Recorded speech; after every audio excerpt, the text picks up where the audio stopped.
What is up, YouTube? What is up, Giants fans? It is your boy J Dimes, and we're back at it with another New York Giants video. Back at it with another New York Giants banger. Before we get to this one, if you're not done yet, make sure you leave a like, make sure you comment.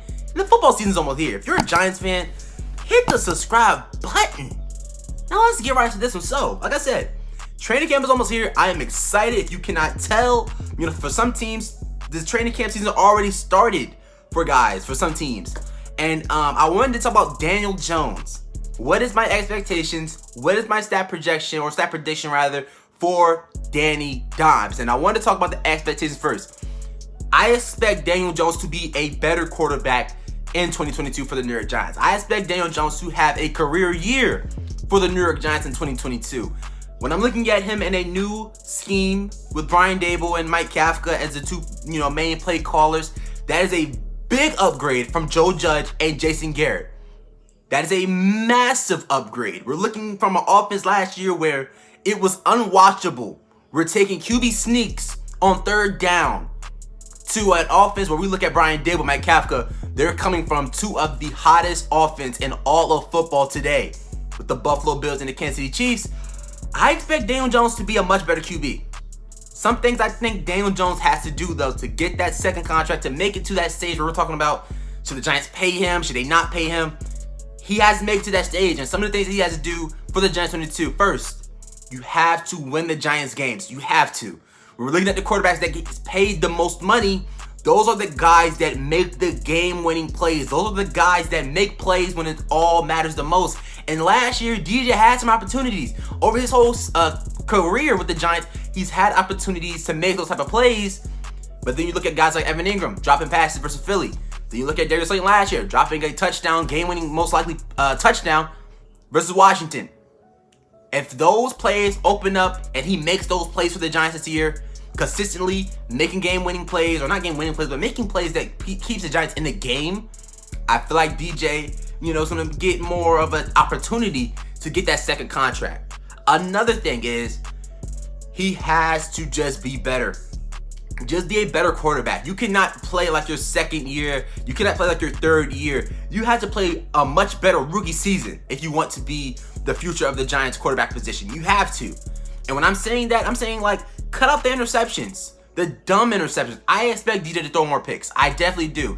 Brian Daboll already came out and said that with Daniel Jones, if you throw interceptions, it's okay. It's okay to make those type of mistakes when you're trying to push the ball down the field. It's going to happen. You're going to make those interceptions sometimes when you're trying to throw the ball down the field, being aggressive. But when we're talking about, the balls being a little bit behind wide receivers sometimes, he has to make that play. Just make that play. Put the ball on the money, make the play, and let's keep it pushing. Then we're looking at the fumbles. Even though his fumbles has gone down, which a lot of people don't know that, but his fumbles has actually gone down each and every season, still, he needs to know when to get the ball out of there, when to throw the ball away, how to protect the football, and how to protect himself.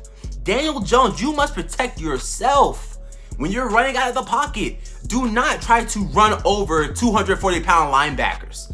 Like last year versus Atlanta on a 2-point conversion on a game we actually still lost, he literally trucked over Grady Jarrett for a 2-point conversion. We cannot have that this year. We need Daniel Jones to protect himself this year also. And he has to win us games. Back to him, he has to win us games. We cannot have like these games like last year versus Philly where Daniel Jones plays decent. He doesn't play amazing. He doesn't play bad either. He plays decent, but the defense wins that game. The defense won the Giants that game last year. They made Jalen Hurts throw interceptions. They made crucial plays when it all mattered. Daniel Jones on the offense really didn't play that good. I know Joe Judge, Jason Garrett, was actually Freddie Kitchens that game, but this year we need Daniel Jones to step up. We need you to step up. I'm done making excuses. Everyone's done making excuses. It's either you're the guy or you're not.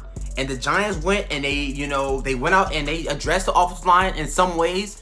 Draft-wise, they went and took Evan Neal with the 7th overall draft pick. Even in free agency, they signed some veteran guys in John Feliciano, Max Garcia, and Mark Lewinsky.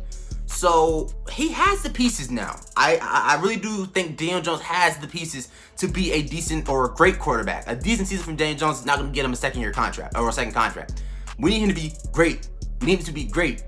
Now let's get into the stat prediction. My stat prediction for Daniel Jones. Right now, I have him penciled in at 30 touchdowns. Right on the money, 30 touchdowns. When I'm looking at him as a rookie, he threw 24 touchdowns. I think he has better weapons, and I think he has better play calling. You know, now we still have to see Brian Daboll and Mike Kafka as Giant coaches. We have to see how they do as Giant coaches, but I think he has improved play calling and improved offensive line, improved weapons from that rookie season. I think he has that. You have Kenny Golladay, who at one point was the leading touchdown receiver, was a Pro Bowl receiver. If we can get that from Kenny Golladay, hey, follow with me. Listen here. Then you got Kadarius Toney, who I think, if he can stay healthy, is going to be a game changer. He's going to be a game changer. I don't want to. We already know what he did last year in an offense where he wasn't even trying to get the ball. The offense had to we literally had to have Kenny Golladay hurt, Sterling Shepard hurt, for them to say, hey, we got to throw to Kadarius Toney. We saw what he did versus Dallas. We saw what he did versus New Orleans.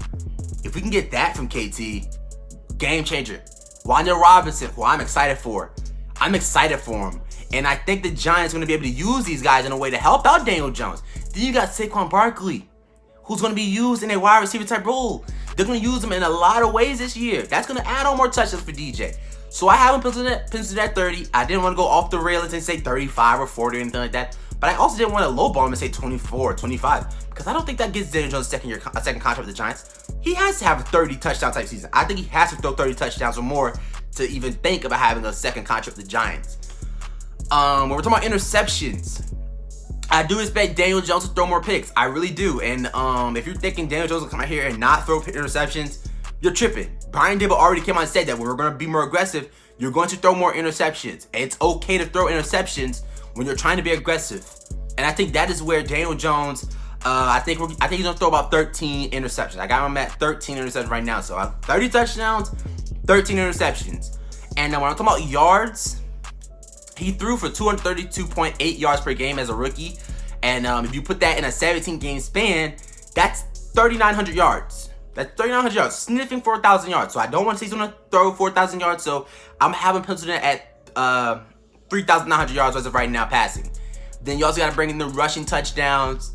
I think have like two to three rushing touchdowns, whoever knows, because he is a mobile quarterback. So 32 total touchdowns, about 13 interceptions, and about 3,900 yards, sniffing 4,000 yards. But when we're looking at that, I think that's a decent season. Things could change. My mind could change over as we get closer to the season. And then we also got to think about it from a deeper standpoint.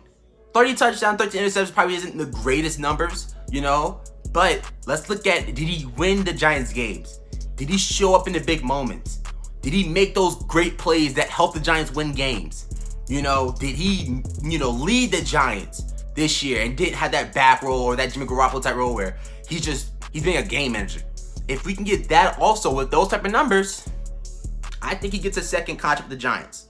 Whether it's franchise tag, I think he gets franchise tag, and he has another opportunity to show if he can do it again in 2023.